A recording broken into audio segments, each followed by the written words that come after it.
Wednesday edition, Mr. Relevant. I'm Alex Strouf with you from the Everlight Solar Studio in downtown Madison, Wisconsin. Good to be with you. Brewers are 4-0. Packers getting in full-blown draft mode as we lead up to the NFL draft in a couple of weeks. The Bucs struggling. Not going well. They lose to the Washington Wizards last night. We may talk about that as well. The Final Four is coming up. We are not on Friday. I'm going to a wedding, so no show Fridays. This is our last show prior to the Final Four. Ben Brust will join us, talk a little college basketball, and also talk about a Banner Year, a special he has coming out this week with us here at ESPN Wisconsin. In regards to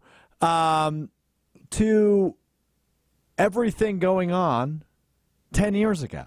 The Final Four team, the one he was on in 2014. So looking forward to that conversation with Brusty. We'll also have a hilarious What Strouf Learned, based off What Strouf Learned on Monday. We will have a follow-up edition of that to wrap up the show today. So good to be with you. Thanks for having us. Hunter Vaughn, Tiny Hands with me, as well as always producing the show, doing a great job as always. What's up, Hunter? How are you, buddy? I'm good. Was that opening day yesterday? So was I. I saw we ran into each other. We didn't even meet up. We just ran into each other. Literally, my wife and I are just walking around the concourse trying to figure out what we wanted to eat, and then all of a sudden I just see the back of your head, and that's concerning to me that I could pick you out just from seeing you that way, and I was like, Strouf! So and there you were. What gave it away? Was it the back of my head that gave it away for you, that it was me? Because we were ahead of you, and I heard you yell my name, and I knew immediately it was you. So what happened there? What gave it away? I was literally just walking, and I'm like, that's Strouf. I can tell by the hair, like, that's him. And I took the shot in the dark, was like, Strouf! And sure enough. Yeah, you were right. You're right about that. Well, good to see you. So how was opening day for Hunter Vaughn as the Brewers, now 4-0 for only the fourth time in franchise history? How was opening day for you? The game itself was fun. Okay, good. The area I was sitting in was interesting. What does that mean?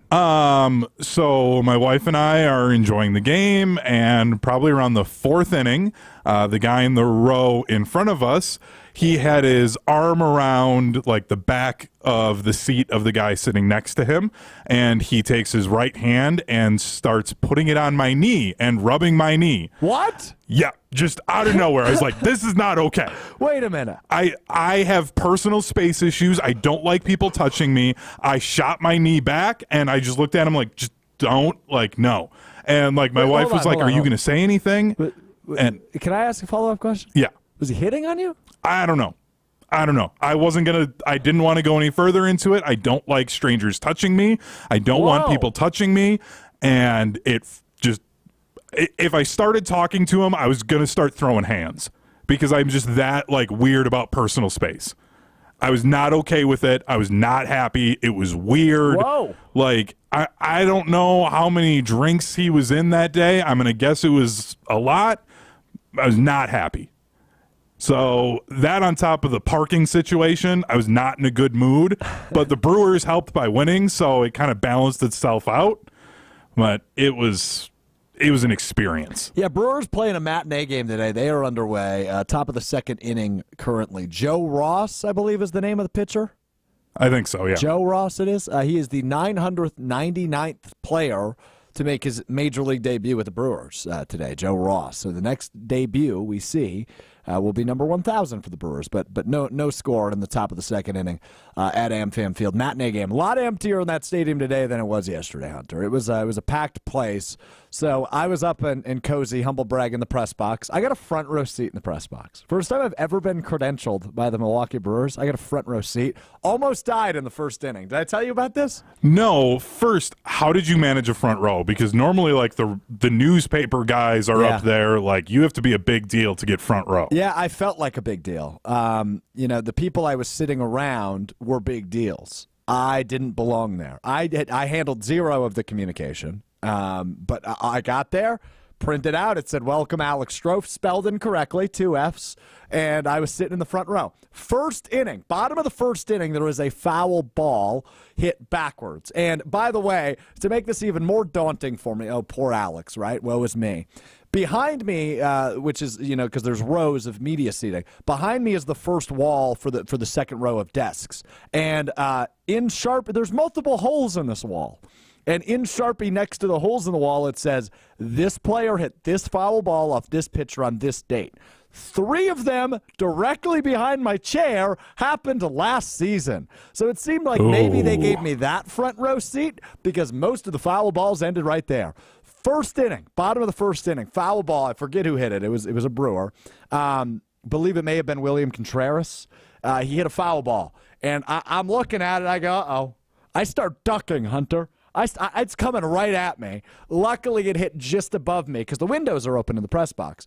Just above me, essentially where the window locks into place is what it hit. So it just about took me right out. It was going to be an inning before I died. So yeah, I feel like people don't always realize how fast the baseball can move. Yeah. My sister and I once went to a Wisconsin Timber Rattlers game up in Appleton. Yeah. And we were like, you know what? Let's go sit front row right behind home plate. And I can't remember the name of the prospect that the Brewers had at the time. Just lie. But it was Jackson Turrio or something. Yeah. Well, the pitcher was throwing about 95. And he had some control issues, so made sense why he was down in single A. And after the first inning, there were probably 3 or 4 pitches where I came close to soiling myself. Because that ball was coming at us hot. Yeah. And luckily the netting was there. We ended up moving over to like one of the party deck areas because I was like, I can't do this. Yeah, no, I can't do a whole game of Yeah, no, it was nerve-wracking. Joseph chimes in on the YouTube chat. We're with you on YouTube, Facebook, Twitter, where you can get the full edition of the video side. We're also with you on TikTok Live, where you will get just a one shot of me, my beautiful face, which I was told on TikTok on Monday. Joseph says, is that the Sharpie wall that got painted over a year or 2 ago in a controversial move? Yes, that is the exact one I'm referring to, and it was last year. So the only holes in the wall were from last season, and they were all directly behind the seat I was sitting in. And almost another one got added had I gotten out of the way, which I'm not fully confident I would have had it been about 3 feet lower. So, no, opening day was good. And then I moved down to some seats. Our buddy Jim Rutledge, who I'm hosting with the next 2 days, 4 to 6 on ESPN Madison, had some seats. He finessed his way up to a suite. So he said, hey, man, if you want to just go chill for a little bit, my seats are wide open. Good seats behind home plate. About 20 rows up. Great seats. Ended up sitting there. I was just surrounded by wasted people, though, Hunter. I mean, those people go to party. I'm sober, right? Because obviously I'm working, and you'll see some of the work I did prior to the game here momentarily, which we'll show you on the YouTube, Twitter, and Facebook feeds. And then if you're watching on TikTok or listening on the audio side, Apple Podcasts, Spotify, you'll just hear some of the work I was doing before the game. And so I'm sober, right? Like I just had a brat, my first damn Fan Field brat of the season, and I'm just sitting watching the game, enjoying it for a couple innings. And, dude, like, no, I didn't have a problem with it, but these people were bombed, like falling over their seats and sharing peanuts. And, like, one dude grabbed me at some point, which was fine. I was down there for the sausage races. I think that's in the middle of the 6th inning. And I was rooting for Chorizo because I'm always a Chorizo guy. Always root for Chorizo. Bad pick. He's top heavy. Yeah, you're right. I've always been told that. But then usually when people say that, he ends up winning that day. So when Chorizo races in about an hour, watch him win because you said he's top heavy.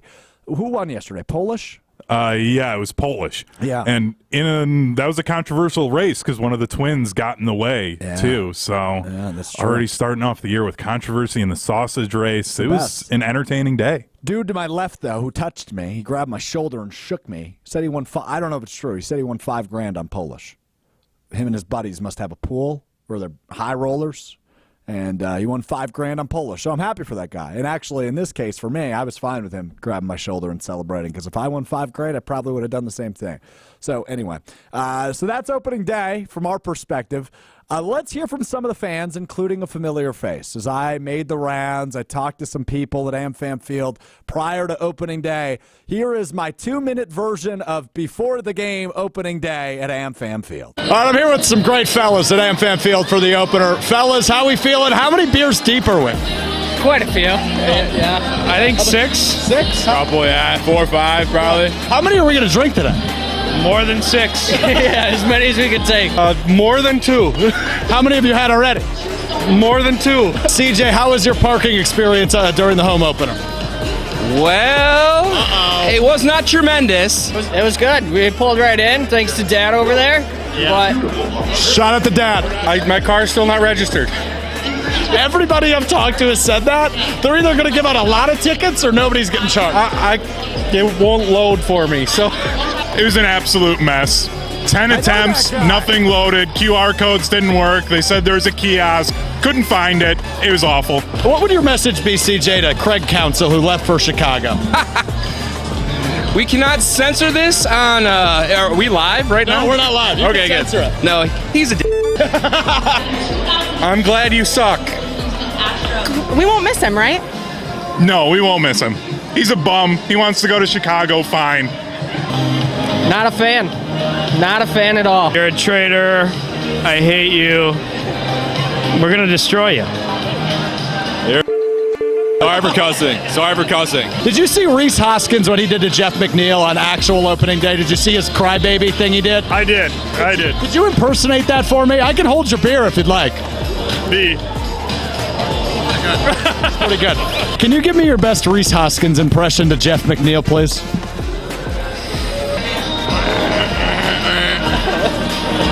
Baby, oh poor thing. I hope that carries all year. Roll out the barrel.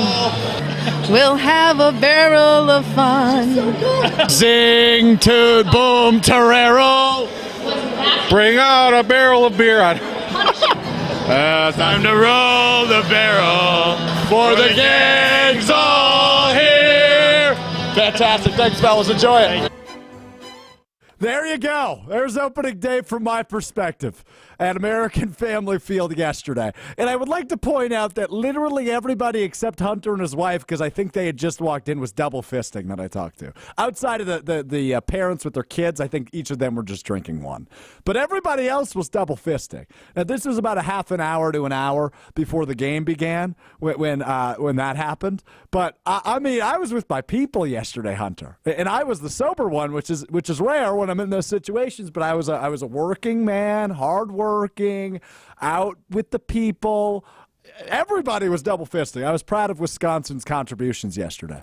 Yeah, it is rare and on opening day or really whenever you're at AmFam Field to not see people double fisting. So it was so on brand. I was so proud of I'm not a big drinker, but I was proud of the Brewers fans and Brewers family for showing up and showing their colors, and I'm just proud. So I'm okay with opening day with a 3:10 first pitch. I don't know how I feel about a Wednesday 12:10 pitch in April, right? In the summer, I think I'm okay with it.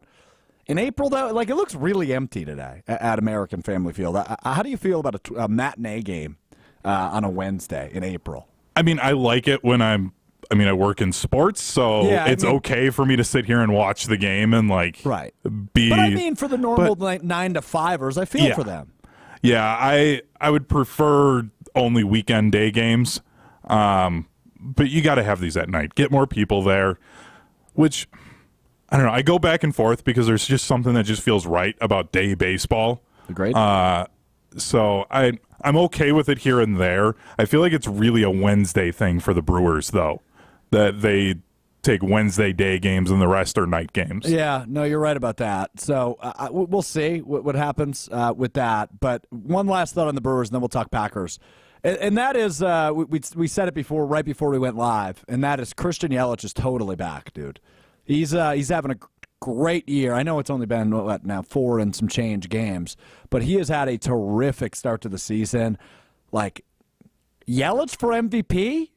I know it's early. I know we got 157 and some change games left to play, but Yelich is off to a terrific start. 2 home runs for him already, including one in the home opener yesterday. 400 batting average entering today's game, and he had a hit in the first inning of today's game. Yelich seems like he's back to form. The swing is back. The power is back to what it was a few years ago. Had a few down years, but Yelich is back. I'm just making the proclamation right now, April 3rd. Christian Yelich is back to form. That is my take on that. So there you have it. All right, let's talk Packers. I want to go back to something we talked about a little bit last week. during the owners' meetings going on down in Orlando, Florida. Matt LaFleur saying that he was caught off guard by the Aaron Jones move. And, I didn't really think anything of it, right? Like, it is what it is. And, the operation runs the way the operation does. I don't think me sitting in front of a microphone on a Wednesday afternoon in April is going to change how that takes place. But I am a communication graduate. I did get my degree in communication in 4 years, my dad. I got out in 4 years. Good for me. I wasn't on like a 10-year plan or an 8-year plan like Tiny Hands over there. I was on the 4-year plan. I got out in 4 years. How many years did you go to college, Hunter? It was 7.5. Okay. What did you get your degree in? Radio, TV, film. Okay. With a minor in communications. So you're more qualified to do this then. Oh, but you have a minor in communications. Yes. So we can talk about this together. So I'm fascinated by the fact that Gutekunst, and this has happened before, right? Like there were other moves, whether it be Jordan Love in the draft, whether it be some of the Aaron Rodgers stuff, and now going to the Aaron Jones, Josh Jacobs signing and the Aaron Jones cut. I am confused as to why Matt LaFleur isn't in the loop on some of these things, right? Because you can look at some of the most successful head coaches in our era, right? I'm 25, so Bill Belichick and Andy Reid are two of those guys. After Andy Reid won his first Super Bowl in Kansas City, he kind of pushed out the GM in Kansas City. Bill Belichick was the GM for a majority of his tenure in New England. And even going back to the 90s and early 2000s, right? Mike Holmgren left Green Bay so he could also be the general manager, or really be the general manager in Seattle and Cleveland, right? So I understand why some of these coaches want the power. But Matt LaFleur to say, not privately, but to the media, yeah, I was caught off guard weeks after it happened, is just a little fishy to me. And I don't know that Matt LaFleur and Brian Gutekunst being in lockstep necessarily creates a championship recipe. I'm not going to sit here and make the case that, hey, if Brian Gutekunst isn't telling Matt LaFleur every single thought he has, they can't win a Super Bowl. But it is weird to me that Matt LaFleur, who on the record many times has called Aaron Jones the biggest badass he's ever coached and one of his favorite players he's ever coached, I just find it weird that the general manager isn't like, hey, Matt, just give you a heads up. This is the direction we're going. Right? He doesn't even need to say, what do you think about it? Or, hey, do you disagree with my thought process here? We can hash this out a little bit. Just, hey, Matt, I'm going to sign Josh Jacobs today, or I'm looking at Josh Jacobs today. And that may mean we got to move on from Aaron. Right? Just give him the heads up. So he's not going to the media and saying, hey, I was caught off guard. That's a direct quote. That's weird to me. So I don't know what the solution necessarily is, but I do feel like Brian Gutekunst should maybe give his head coach, who, by the way, winningest head coach in NFL history over the course of his first 3 seasons as the head coach, the guy's done some good for this organization. Look at what he did with the offense Goody put together last year, right? Rookies, second-year guys, first-year starter, a quarterback.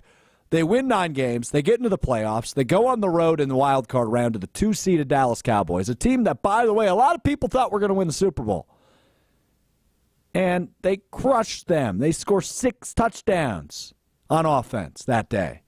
They go to San Francisco in round 2, and they put up a hell of a fight against the eventual NFC champions. Matt LaFleur deserves a ton of credit for what he's done in Green Bay as the head coach. People doubted him for maybe 3 weeks last season, but outside of that, Matt LaFleur has proven he is the quote-unquote offensive genius we've all touted him to be. So why doesn't Brian Gutekunst give him the respect that maybe he not only deserves, but has earned with his success in Green Bay and his track record in Green Bay? It's weird to me. Because if I am, for example, which I am not, I will go ahead and tell you this, the highest earning radio host at ESPN Wisconsin, which, by the way, once again, I am not. But if I hypothetically was, I'd like to be in the loop on some business decisions. Or I'd like to be in the loop on maybe, if we're going to make a lineup change. All right, I'm just trying to compare it to our business. And I mean, I would like to be. I would be caught off guard as well if a big decision is made without me being in the loop that maybe, hey, this is happening to my career. Matt LaFleur's offensive game planning doesn't maybe severely change, but it changes when your lead back has the skill set of Josh Jacobs versus the skill set of Aaron Jones. And I know it's only March when this move happens, so you have plenty of time to prepare for September when the season kicks off. But I think Matt LaFleur deserves the respect to at least be in the loop of, hey, It's opening day of free agency, Matt. Good morning. Hope you've had your morning cup of coffee because I'm about to drop a bomb on you. And that is we're going to go get the first-team All-Pro running back from 2 years ago. And we'll likely have to move on from Aaron Jones. It's just weird to me that there's no communication there, Hunter. What do you make of it? So I think there's also a little bit of confusion on the way that this probably went down. I think it was Goody talked to Josh Jacobs' people, realized, oh, we have a legitimate shot to get him. We just got to pull the trigger and just do this. And then he went and said, hey, Matt, this is what I just did. We're going to be figuring out some more stuff. Aaron might be going. And then that conversation caught him off guard because he didn't expect it to happen. Not oh, yeah, I just didn't tell him, and then Matt found out because he saw the Schefter tweet about it kind of a thing. So I think there's a level of just he saw his opportunity, he needed to take it, and we'll just deal with it after the fact because you can't, sit and wait around because then that's when all of a sudden the Seahawks come in for some reason and they get Josh Jacobs. You just kind of have to do it and then figure it out after the fact. Yeah, no, I think you're right about that. And I mean, I don't think it's detrimental. I don't think it's a travesty, right? I don't think it ruins the relationship. But I do think it's weird that he's not in the loop on some of those things because that is a massive decision. To move on from a guy who's obviously been with the Packers his entire career and who, in my opinion, rattled off the best 5-game stretch of his career at the end of the season, I don't know. I just think that's kind of a big thing that you might want your head coach in the loop for. I missed what happened, Hunter, but my boy just scored a run. Salvatore Frelick. Sal Frelick just got in. Sal Frelick, sack fly. Who hit it? Bryce Terang, it looks like? Yep, Bryce Terang did a great job. He started out the at bat trying to do a sack bunt. Got underneath it, nearly got caught out by the catcher, and then got the guy in from third. This is why I like what Murphy's doing here with this Brewers team. It's figure out a way to get runs. Just score. Yeah. Because even though the pitching staff isn't what it was the last couple of years for Counsell, he never relied enough on the fact that, hey, we're going to slam the door shut. We've got a 1-run lead. We can win a game with that. And we're just going to try and figure out any way we can to put runs on the board. I'm calling it Jackson Chourio going yard on this pitch. All right, I was wrong. Yeah, really that was a slider in the dirt. Sometimes you just got to put up shots. I'm a volume shooter, Hunter, when it comes to the prediction game. I'm a volume shooter. Some of them don't fall in, but some of those heat checks, man, maybe sometimes they'll fall. True, but then you turn into David Joplin and you go 0 for 7 from 3. How'd I know a Marquette reference was coming? I actually thought you might go the Bucks route, as Chris Middleton and Damian Lillard both ruled out tonight for the Bucks against the Memphis Grizzlies in their return to Fiserv Forum after a loss yesterday in D.C. to the lowly Washington Wizards. Not so pretty from the Bucks. Let's talk Final Four before we get to Ben Brust, because this is our last show prior to Saturday's Final Four in where is it? Phoenix, technically? It's in Arizona. I know it's at the Cardinal Stadium. I just don't know that it's technically in Phoenix. 4 teams left. On the left side of the bracket, you've got top-seeded UConn, who I fully believe nobody's beating. They're going to win the national championship. They play 4th-seeded Alabama. I like Alabama. I like Nate Oates. Great story. Watertown. Who's beating UConn? Right? I get that great teams come around every once in a while, but we've said all season long, UConn and everybody else. And I thought maybe they'd get a test in the round of 32 or the Sweet 16 or the Elite 8. Nobody's touched them. They went on a 30-0 run in the Elite 8. A 30-0 run against a community college is impressive, let alone Illinois, who was the best offense in the country, allegedly. Connecticut is on a completely different level from everybody else. But the game on the other side that I am super intrigued in, and it is the earlier game on Saturday, 5:09 tip Saturday, between 11th-seeded NC State. DJ Burns, baby. Taking out number 1 seed out of the Midwest region, Purdue, and Zach Edey. I don't know what the defensive matchups are going to be. I don't know what the game plan is for DJ Burns in terms of time played. But Burns, Edey, if we get that matchup on both sides of the floor, I will view that as the biggest player versus player matchup in this NCAA tournament. Awesome. I think Purdue wins. I think we get Purdue, UConn And we'll see what happens from there.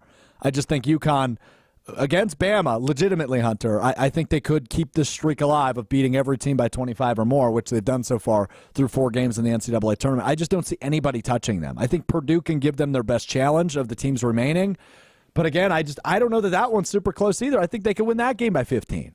So it's fun. It's an interesting field. Obviously, when you have an 11 seed in the mix, like that's fun. That's the beauty of March Madness. But I just don't see anybody touching UConn this weekend, and obviously into Monday. We'll talk ahead of the national championship game on Monday. I assume you're with me on that, right? Yeah, it's going to be UConn Purdue, and I just really don't want UConn to blow out Alabama in the Final Four, because I think if they blow them out on that game, people aren't tuning in for the championship game as much, because I just think it's going to.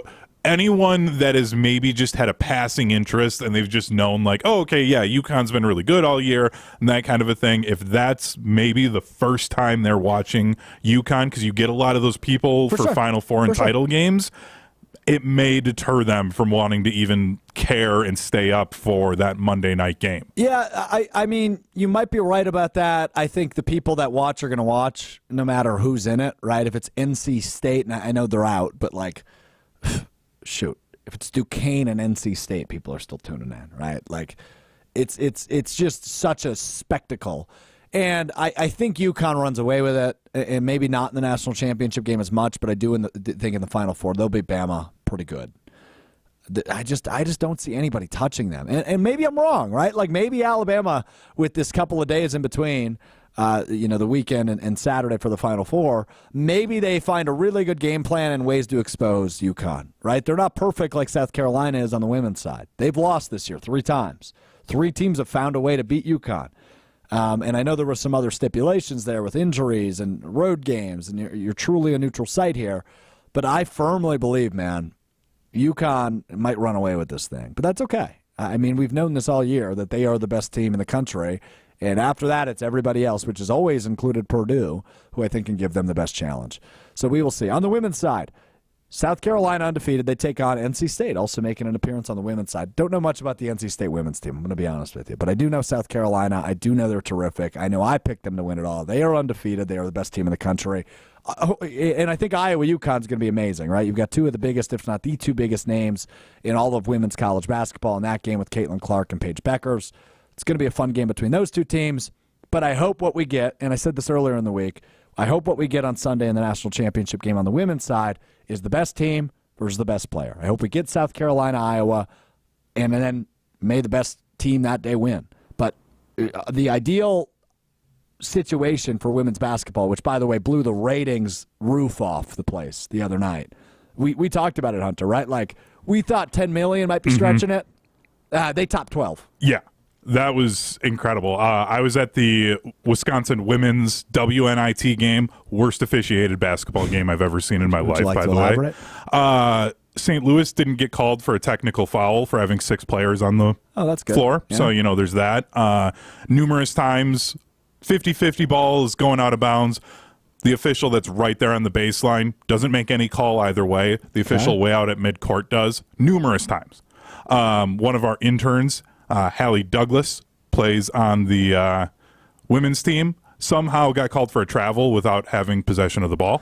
Oh. Down low, like literally came down with the rebound, is going down, loses the ball before her feet touch the floor, and they call her for a travel. And then the official's explanation, apparently, a source close to the situation tells me that she was trying to break her wrist. So it was a mess. So you were watching the LSU-Iowa game while at the WNIT game? I was. You had it on the phone, or what was the situation? Yeah, I had it on my phone, had it on the ESPN app, so I'm streaming it there, along with like probably 30 or 40 other people that I can see in front of me. And then when Iowa goes on that run in the second half, I turn to my wife, and I'm like, it looks like Iowa's going to win. And I'm like, this is great because I'm not a big Kim Mulkey fan. And I said that loud enough because the music was starting to play.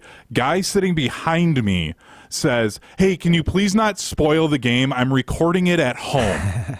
My wife, luckily. I like his style. Oh, it's so stupid. How old was he?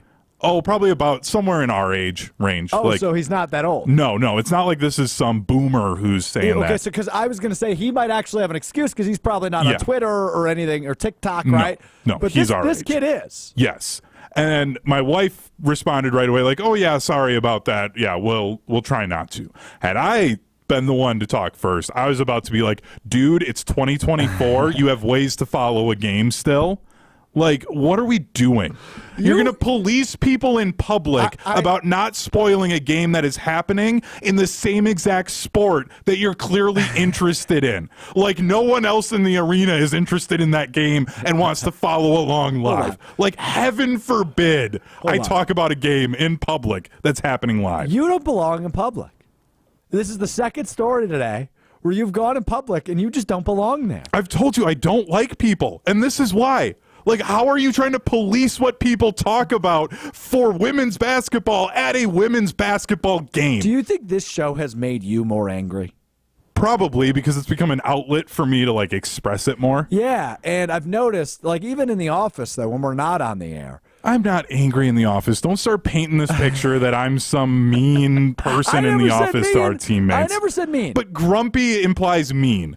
I never said grumpy either. I just said angry at the world a little bit. Angry implies mean. I'm not. This has just become an outlet, so I voice more of my opinions. So now you hear about the things that bother me more. Well, this is going to bother you. Joining us next, Ben Brust. I call him a legend at the top of this. Yeah, that's what I was going to say. You're not going to like. Ben Brust joins us now. We'll talk a banner year, Final Four, all the in-betweens. Here's Benny Brust, Mr. Relevant. All right, Ben Brust joins us now. Kyle Brust and Nortman, weekdays 2 to 5 on ESPN, Wisconsin. Wisconsin basketball. Is legend too strong for you, Benny? Am I allowed to call you that? Somebody said it in an internal meeting, and it felt too strong, but you can call me whatever you would like. But I would call you wishy-washy because you grew up a diehard Badger fan and then jumped on the Marquette bandwagon with no backbone. Okay, so it's not that I lack a backbone. I have a Tyler Kolek NIL T-shirt, which I revealed on this show a few weeks ago. I'm aware. My college roommate sent it to me because I like watching Marquette play ball. I don't know what the issue. Why can't? And I guess it's different for you because you were a part of the quote unquote rivalry, right? Like you played in it. I didn't go to either school. I just want good basketball in the state of Wisconsin, and Marquette was the better basketball team this year. I get it, but at the same time, like my whole thing is right, and I get this from you want to be a part of something in the state. But to act, I just didn't like the acting I really like this. If you really like this team, like there were so many people, like I'm talking about Marquette on Kyle Brust and Nortman with Kyle Wallace, who's a diehard Wisconsin fan about everything, and he doesn't even know the damn team, right? Like, and I know you're smart enough to know the majority of the team, but still, it's like pick where you want to be. You can enjoy it, you can, but like when you're outwardly talking about like wanting to enjoy what they do, that's where I draw the line. Like, why did Alex Strouf, Badger fan, who had a picture with me as a young kid who grew up a Badger fan, need to then like try and be popular and try to be somebody who's talking on Mr. Irrelevant about Marquette? Like, talk about Marquette, but you're not an actual fan. No. You're a fraud fan. Yeah, I guess you have a point there because I wasn't devastated when they lost. Now, had they lost to James Madison like the Badgers did, maybe I would be upset. But they lost to March's sweetheart and DJ Burns, so I can get behind the DJ Burns train. So my other thing is with this is, so if you're going to follow them in the tournament, like I just wish you would have been like, hey, like Marquette's really fun to watch. Like I have a lot of respect for what Shaka's doing. But you were trying to be a Badger fan and a Marquette fan. Like, oh, I really enjoy watching them play. They're great. Like I don't love that. Like, I don't know that that's how I sound or said, but I'll take it. Yeah. I don't think you sound like that either. I was just, trying to make you sound like a wee-wee.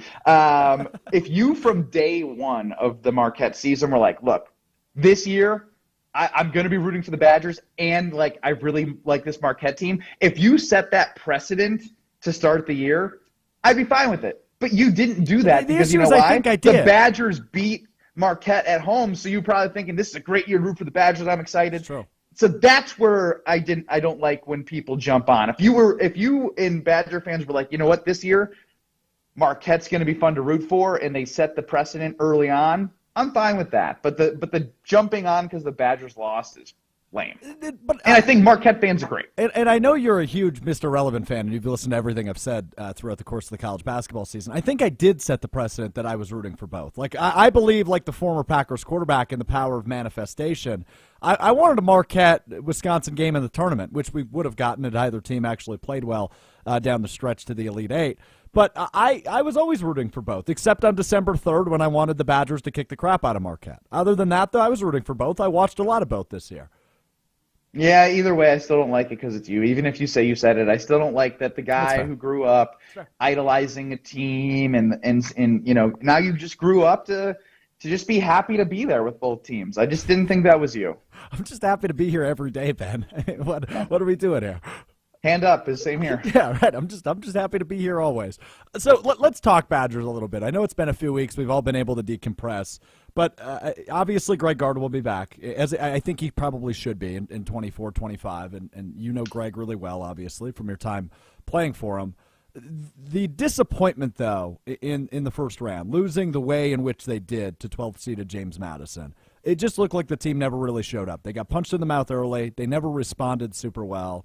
And I mean, we were together when that happened, right? Like, yeah, I was just shocked at the way in which it went down. Not necessarily even that they lost in the first round. What do you make of that loss? What do you make of this team with all the transfer portal entries over the course of the last few weeks?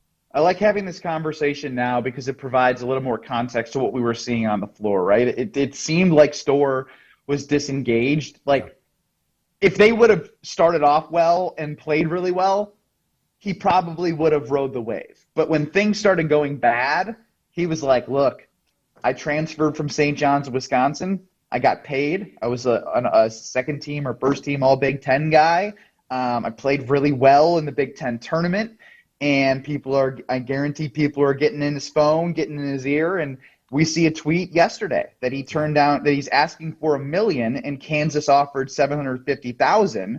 And they said no. And so you can see what was in his mind, and that is like, and here's the thing, right? When people are like, oh, Greg Gard. Well, guess who was the guy who got Storr to Wisconsin and helped Storr get a platform where he is, you know, going to be competing for big money with these blue bloods or going to the NBA draft and testing the waters. So I don't know what more you can ask in terms of being engaged in the portal and finding right guys to help your team, you know, from a year-over-year standpoint when you find a guy like Storr, because Wisconsin basketball does not have the infrastructure to pay guys as much as they want to compared to these basketball blue bloods that put all of their athletic funds towards the program, where you have Wisconsin football, where Luke Fickell, you're paying a crap ton. Yeah. And let's be honest, it is a football state. And if football goes, that's bigger than if basketball goes, because it will create so much revenue for the university. Basketball and football are the only two revenue-generating, profitable sports. And basketball is, but not anywhere near to the level that Wisconsin football is. So if you make an investment in the head coach like you did with Fickell, you have to invest in the infrastructure, which means you're not going to be able to invest as much in the infrastructure of NIL and everything that goes on with the basketball program. So they're in a tough spot. They got to go around and basically become their own selling. They're selling their own team to as many people as possible to get as much money as possible.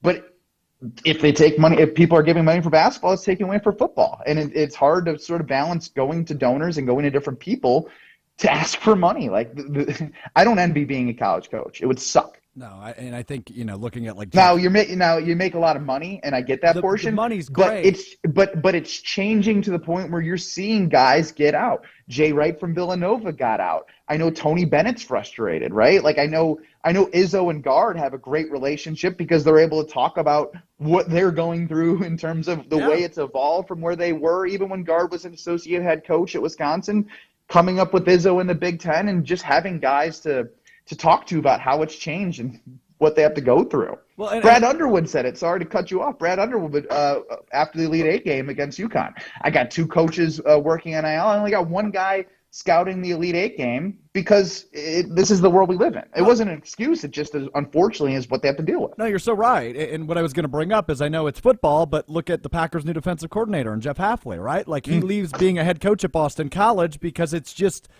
I don't know if it's sustainable, Ben. And I tweeted Guess what Hafley gets to do now? Coach. He gets a coach. He gets a coach. Coach, doing what he loves to do. And it becomes less about coaching and more about recruitment, individuals, feelings, keeping everyone happy. Who do I get to stay? Who's going to leave? How do I replace? Like it's literally is 24/7. There is no time for these coaches to take vacation or to take their mind off it, because if they take their mind off it, somebody else isn't. Right, and external recruitment has always been a thing, right? Going out and getting the high schoolers, the top recruits. But internal recruitment is more now than obviously it ever has been, right? Like bringing up A.J. Strouf, for example, there's no way Wisconsin can sustain what he wants to go get, right? $1 million from Kansas was the report yesterday. I'll say it. I probably would have left after my sophomore year. I was going to bring it up because we're going to – I probably would have left. You know why? Because in the beginning of my sophomore season, I was the sixth man. I tied the school record with 7 threes against UNLV. I was 7 for 7, and that's a Mountain West school. They had some NBA talent. And then in the Chicago Invitational in Thanksgiving, I went 7 for 10 against BYU, and we won the championship. And I played well in other games. And then when we got into Big Ten play, Bo shrinks the roster size. I had some good games, and then I kind of got, put in the Bo tough zone, where it's like you go in, you get 4 minutes. You do something, you play more. You don't, you're out. And then I'll try you again for 4 minutes the next half. And then I had a good run in the end of my sophomore year. But if I had film from BYU and UNLV against high major opponents, and I didn't have to sit out a year, and I could make money, I definitely would have been taking phone calls and throwing that film out to a bunch of different schools, and I'd be stupid not to. Yeah, there's no way we're sitting here discussing what we're going to promote here, a banner year, which is the 10-year celebration of your Final Four team, right? Your last year at Wisconsin, which was the first of the back-to-back Final Four teams.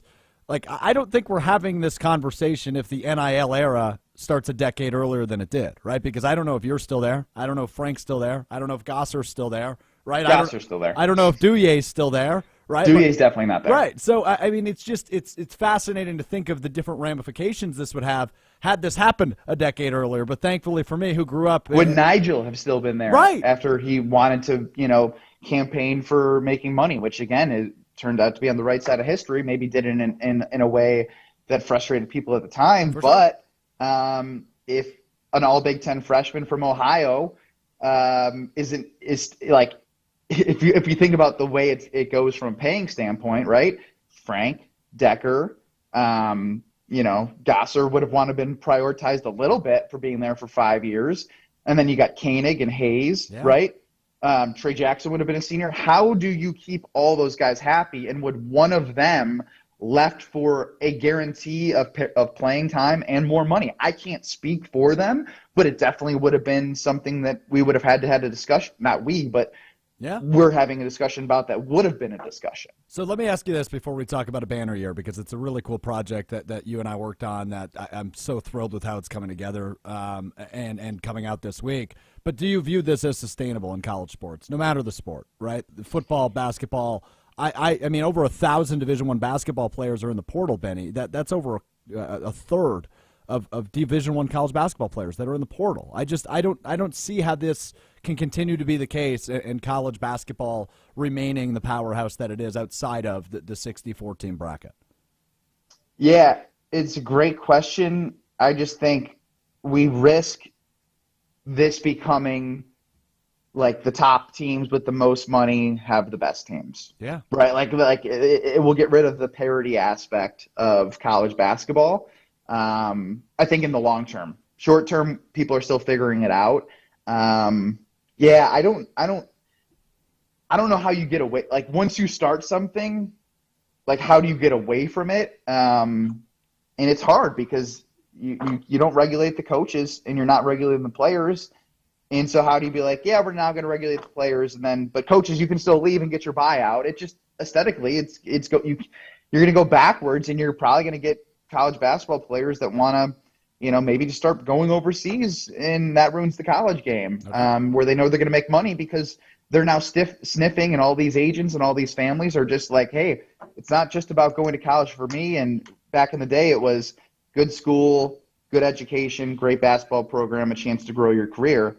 I don't know. I mean, it probably wasn't in that order, but the order now for some people are going to be who's going to give me the most money. That's all I care about. Doesn't matter about the school. Who's going to give me the most money? Because if I get the most money and I don't play, but it's guaranteed somehow in whatever I sign, then I'm going there because I got to take care of my family. And whether that's good or bad for the kid, that is the way that people are going to continue to look at it until they change it. But I think the sustainable word, it's hard to give you an answer. It kind of has to be. I don't know any other answer.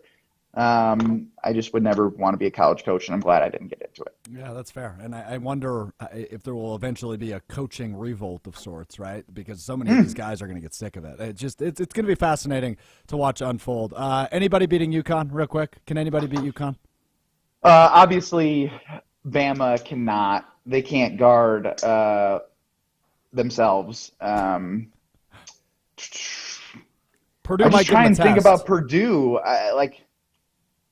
I think Purdue's not good enough as well over 40 minutes because UConn's just so dang good at every position. Like there are some flaws in what Purdue does. Like UConn never would have lost the Badgers in any game. No. Like they just never would have. Now, I know the Badgers played them 3 times, and I know there's history in scouting and it's tough, but like I don't know, man. They're a wagon.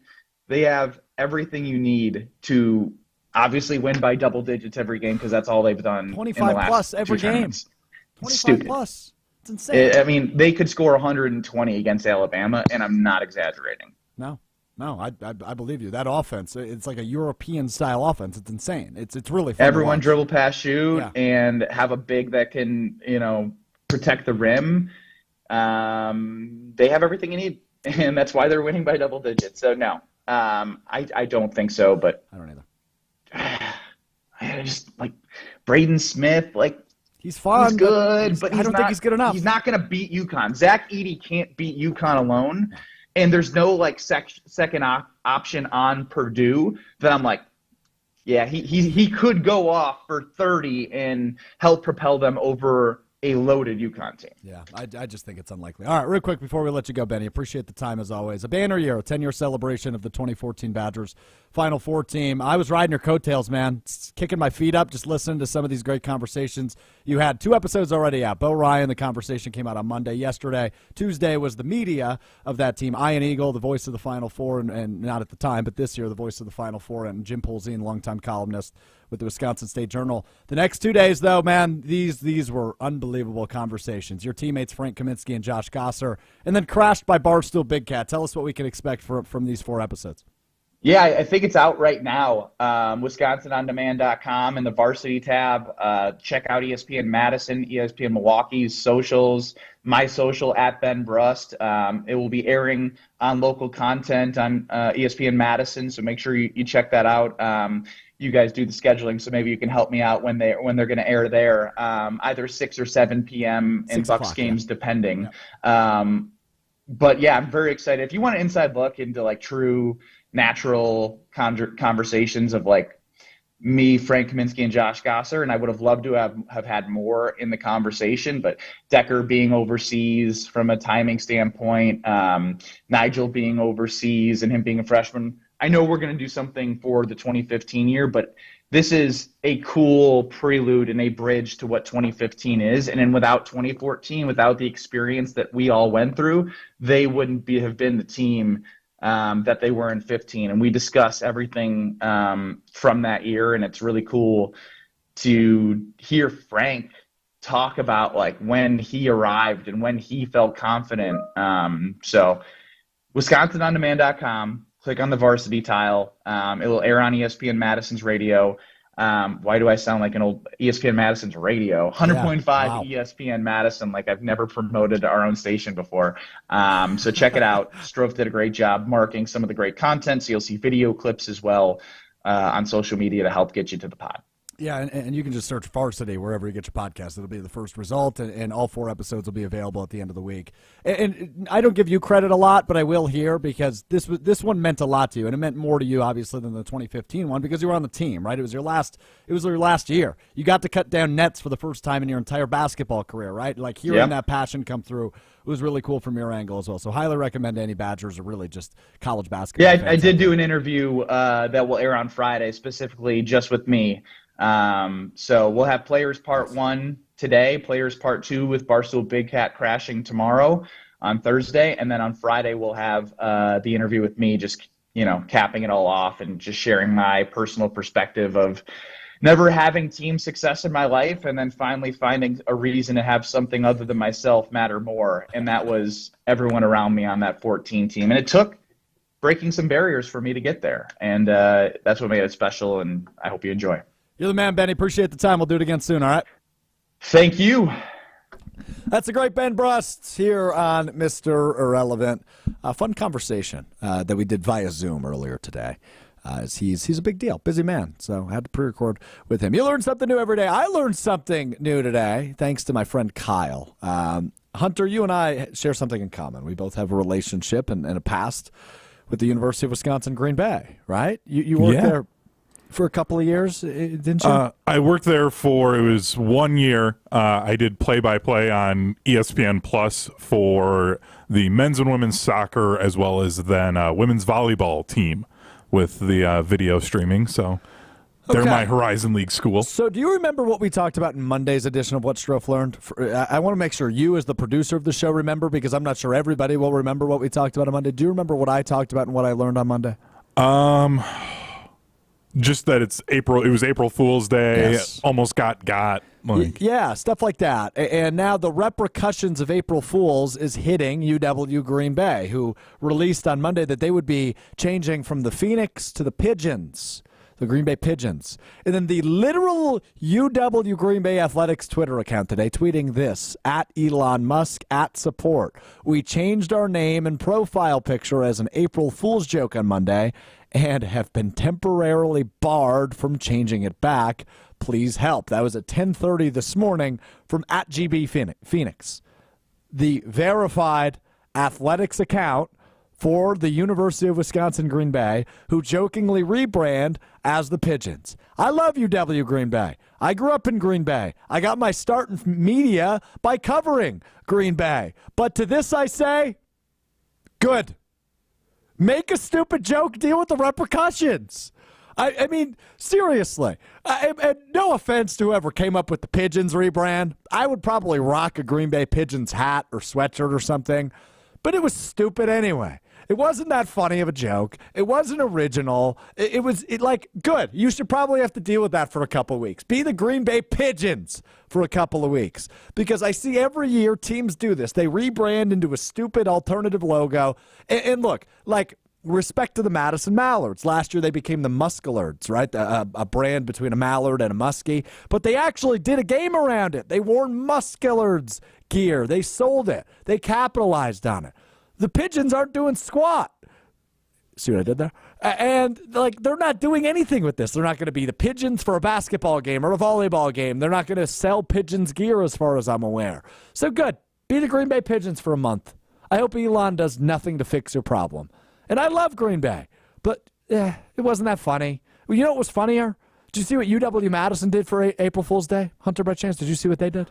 I feel like they probably announced somebody for commencement speaker. Yeah. That's their usual go-to. That's what they did. They announced Elmo from Sesame Street. And then love that. And then they said that Cookie Monster would be catering the event. And they said that That's great. Bert and Ernie would be talking to a school. And Oscar the Grouch would be talking to a school. And that Big Bird would be a commencement, I think it's Marshall would be the correct term there. So I love all that. I love that energy from UW-Madison. They just did it in a quick news release. I saw a newspaper out of Milwaukee release that, who was it? Thanasis Antetokounmpo and Robin Lopez were purchasing Brothers Bar, and I have a friend that bartends there. So I thought that was funny. But the newspaper deleted the article after April 1st and said, hey, you missed it. Like it was a joke. It's all good. And I've told this story before, I think, on this show, but I'm going to tell it one more time because I don't like April Fool's Day. It was the most God I've ever gotten, and then we'll wrap up the show. I believe it was my sophomore year of college, maybe even my freshman year of college. The student newspaper at UW-Stevens Point, The Pointer, I believe was the name of the organization, released an article, Hunter, a week after April Fool's Day. It was April 10th. And they said, hey, Guy Fieri is coming, and he's taking over the campus kitchen for lunch and dinner this day. He's going to lead in special recipes. And this came out on like April 10th. So I'm not thinking it's April 1st. So I reached out to Guy Fieri's publicist. Have I told you the story? You have. I didn't know you haven't. I don't think you've told this on the show. So I reached out to Guy Fieri's. I'm in my dorm room. I'm like, hey, man, I just got my foot in the door. I was a freshman. I just got my foot in the door at the campus radio station. This would be a great interview if I land it, right? Like we could repurpose it around this big week we do. Guy Fieri, one of the big celebrities, right? Probably the biggest name to ever step foot on this campus, at least in the last decade. So I call Guy Fieri's publicist, and I'm like, hey, whatever your name is, how you doing? My name is this. I work with 90 FM, the campus radio station at UW-Stevens Point. Would love to get Guy in for an interview. And she goes, yeah, please hold. I hold for like 10 minutes, Hunter. No joke. She comes back. She goes, hey, Alex, you still there? I go, yeah, I'm still here. What's going on? She goes, Guy doesn't have an appearance booked in Wisconsin at all this calendar year. So I don't know what you're reading or who's telling you this, but it is incorrect. So no, we can't book him for an in-person interview because he's not going to be there. So I go back to the article, and I realize on their website it says it was published in the April 4th edition of The Pointer. So I go and grab a physical copy, and I realize every news story they wrote was crap. But if you still go to this day, if you go to that website of the student newspaper, that's their most viewed article of all time. All right, here's my story. That's so weird that they would do it. It's like 5 years ago. After the 6 years fact. ago. 7 years ago. It's a long time ago. But April Fool's Day is dumb. I agree with you. So there you go. That's what you deserve, University of Wisconsin, Green Bay. That does it for us today. Big thanks to Ben Brust for taking the time. Big thanks, as always, to Tiny Hands, Hunter Vaughn. Big thanks to everybody I talked to at opening day. Appreciate them stepping in and hanging out with us for a little bit. We will be back with you Monday after the Final Four. I'm off Friday. Got a wedding to attend up in Green Bay. Maybe I'll UW Green Bay alum, actually, is my friend who's getting married. She attended UW Green Bay. She's a former Pigeon. So going to go celebrate her wedded bliss on Friday. We'll be back with you Monday. Have a fantastic weekend. Have a fantastic rest of the week. We'll talk to you then. It's Mr. Relevant. I'm Alex Strouf. Peace.